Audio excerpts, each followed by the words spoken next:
নবীজি আমার হাদিসে বলেন, যখন মাইয়িতকে কবরে রাখা হয়, আতাহু মালাকান।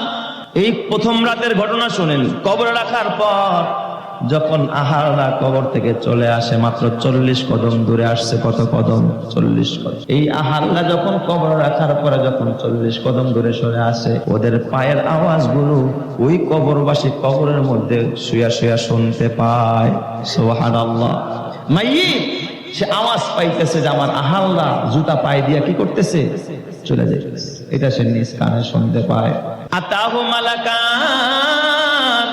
ওই কবরের ভিতরে দুইজন ফেরেশতা, একজনের নাম মুনকার আর একজনের নাম নাকির। মুনকার আর নাকির ফেরেশতা ওই কবরের মধ্যে আসে।